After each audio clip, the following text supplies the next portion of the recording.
Halo, assalamualaikum warahmatullahi wabarakatuh. Jumpa lagi dengan saya Freddy Sudaryanto di channel YouTube yang Freddy Sudaryanto Spot, masih seputar kasus Jalan Cagak Subang.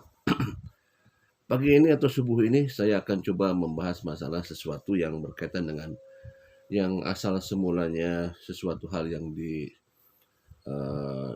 apa namanya di private, kemudian sekarang misalnya tiba-tiba dibuka, itu memang akan menjadi pertanyaan beberapa orang ya.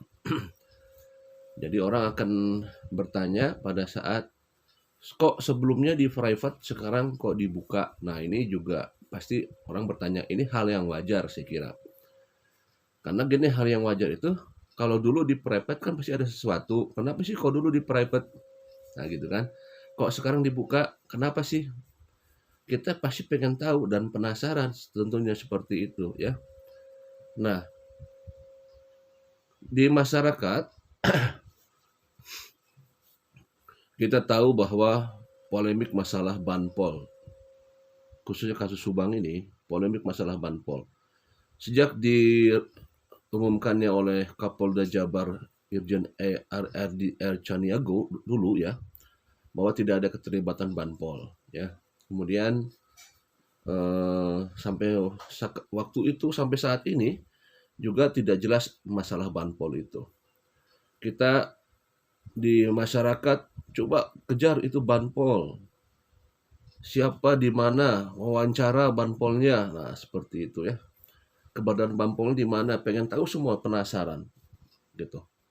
Nah, tentunya ini berkaitan dengan banpol, kembali lagi dengan peristiwa yaitu masuknya eh, banpol, kemudian mengajak Danu karena pada saat itu Danu ada standby di SMA dan mendekati ke apa namanya mengawasi TKP, kemudian mendekati seseorang yang mau masuk ke TKP, yaitu yang waktu pertama kali Danu menganggapnya itu adalah polisi.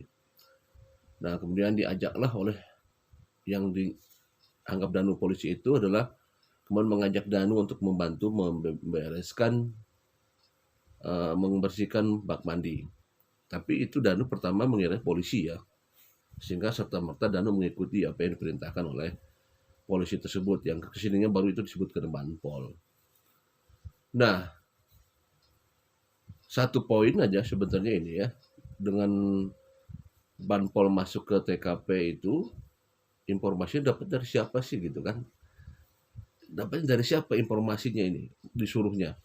Nah, tentunya kita harus punya data informasi yang update dan akurat ya. Datanya harus akurat dari siapa, dari siapanya. Nah, ini kalau dari satu poin udah, menurut saya pribadi ini udah salah. Kenapa? Karena ini banpol itu bukan penyidik ya, dia masuk ke sana gitu ya, sendirian tanpa didampingi penyidik. Eh, kita tidak tahu apa penyidik yang menyuruhnya juga kita tidak tahu. Tapi kan dia sendirian. Nah, ini permasalahannya dia tidak didampingi oleh penyidik gitu kan, dia masuk ke sana. Saya kira ini suatu kesalahan. Saya tidak tahu ya menurut pihak kepolisian, tapi kacamata saya itu jelas sudah salah.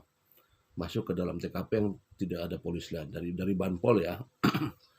Kalau Danu kan diminta oleh yang bersangkutan seolah-olah seperti polisi. Jadi serta-merta ikut saja. Nah, kembali lagi. Kemudian kita pengen cari tahu dong siapa yang menyuruhnya seperti itu kan ya. Nah, ada berita di salah satu YouTube dan membicarakan masalah banpol, masalah wawancara banpol dan eh, Pak Indra Zainal. Katanya disampaikan begitu ya, bahwa di sana ada wawancara percakapan antara Pak Indra dan banpol, dan disampaikan oleh salah satu youtuber ya. Berbentuk hanya berbentuk ini ya, apa namanya, semacam dirilis seperti itu. Jadi salah satu intinya daripada percakapan itu adalah mengatakan yang bersangkutan diminta oleh salah seorang pihak kepolisian dari polsek, diminta untuk membersihkan bak mandi. Bak mandi itu dia sampaikan bahwa meneruskan dikhawatirkan ada yang tertinggal, barang yang tertinggal di bak mandi. Itu disampaikannya begitu. Pada saat ditanya oleh Pak Indra Zainal, kenapa kamu ke sana? Mengkhawatirkan ada sesuatu barang yang tertinggal di bak mandi. Nah, sebenarnya kembali lagi, poin itu sebenarnya yang jadi buat saya sendiri, poin yang memang ini, kenapa kok bisa bilang bahwa takut ada yang tertinggal barang yang ada di bak mandi, seperti itu. Apakah ini adanya kekhawatiran atau memang kenapa kok gini maksud saya, di bak mandi itu kan kalau dia niatnya untuk membersihkan itu kan air di sana ya. Di bak mandi itu adanya air memang yang disinyalir bekas pencucian membersihkan korban ya.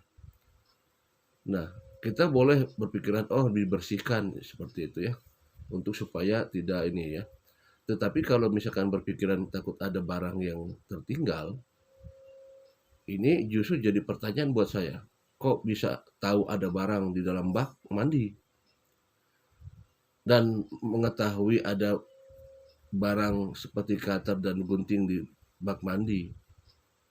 Nah, informasi yang didapat bahwa waktu hari tanggal 18-nya bahwa si airnya itu katanya sudah dibersihkan tetapi belum tuntas dan mau dituntaskan di tanggal 19-nya, yaitu tanggal 19 siang. Nah, itu sekali lagi menjadi pertanyaan karena ada percakapan antara Pak Indra Zainal dan Banpol mau ke sana tuh udah dijawab oleh Banpolnya bahwa untuk khawatir kalau ada barang yang tertinggal di bak itu. Nah, itu jadi pertanyaan yang krusial buat saya. Kenapa bisa demikian? Nah, kembali lagi ke awal bahwa berita ini muncul dari salah seorang YouTube dan seorang YouTube ini dia meminta kepada Pak Indra Zainal minta izin untuk meng-up video percakapan antara Pak Indra dan Banpol walaupun tidak berbentuk video.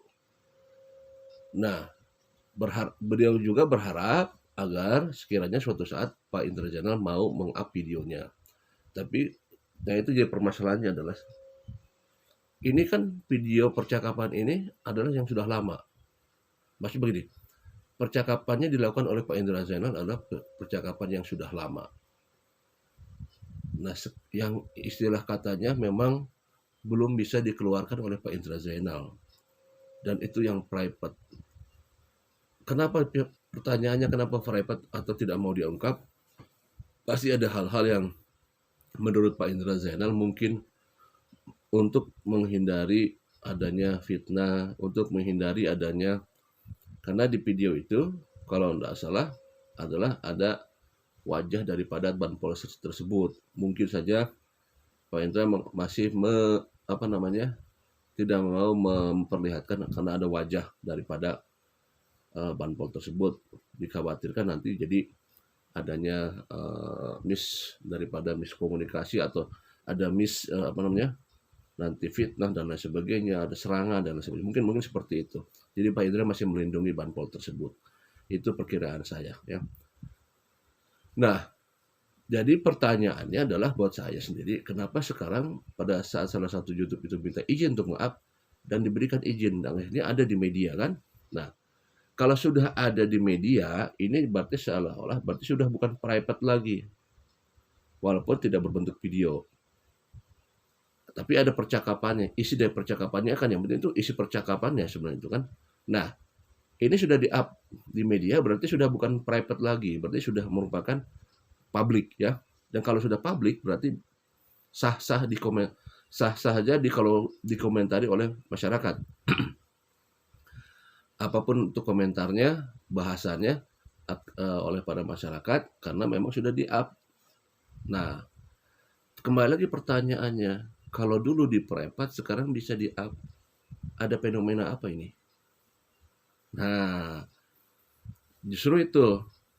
Sekarang Pak Indra Zainal berani memberikan izin kepada salah seorang YouTube untuk meng-up yang dulu di-private sekarang dibuka. Nah, sebenarnya kan pertanyaan kita bersama ya, ada apa? Ada fenomena apa ini sehingga kok bisa di-up sekarang di media? Ya, tentunya kita berharap fenomena yang positif yang ke arah pengungkapan kasus. Mudah-mudahan seperti itu. Ya Pak Indra berani meng-up sekarang, mudah-mudahan beraninya Pak Indra meng-up ini di salah satu media, walaupun bukan di medianya Pak Indra. Padahal Pak Indra kan punya channel sendiri sebenarnya. Tapi di media orang lain yang memang sudah izin dulu sama Pak Indra. Dan ini mudah-mudahan fenomena yang positif ke arah kemajuan, yaitu ke arah pengungkapan kasus. Karena memang di sana jelas banget disampaikan ya, apa yang disampaikan oleh Banpol tersebut, semua disampaikan oleh Banpol. Nah, sekali lagi, mudah-mudahan nanti Pak Indra Zainal bisa meng-up yang aslinya, video aslinya, percakapannya. Mungkin nanti mukanya bisa diblurkan gitu. Dan mudah-mudahan juga ini menjadikan positif terungkapnya kasus ini. Mudah-mudahan. Karena ini adalah sesuatu hal yang berbeda. Demikian pagi ini saya membahas masalah adanya wawancara Banpol. Mudah-mudahan bisa terungkap kasus ini. Tidak ada kejahatan yang sempurna dan tidak ada kejahatan yang tidak meninggalkan jejak, karena satu jejak akan muncul suatu saat dan tidak ada kejahatan selalu bisa ditutupi. Kita yakin bahwa suatu saat akan muncul. Kita tunggu campur tangan Tuhan pada waktunya. Tanggal 8 Maret mudah-mudahan. Assalamualaikum warahmatullahi wabarakatuh.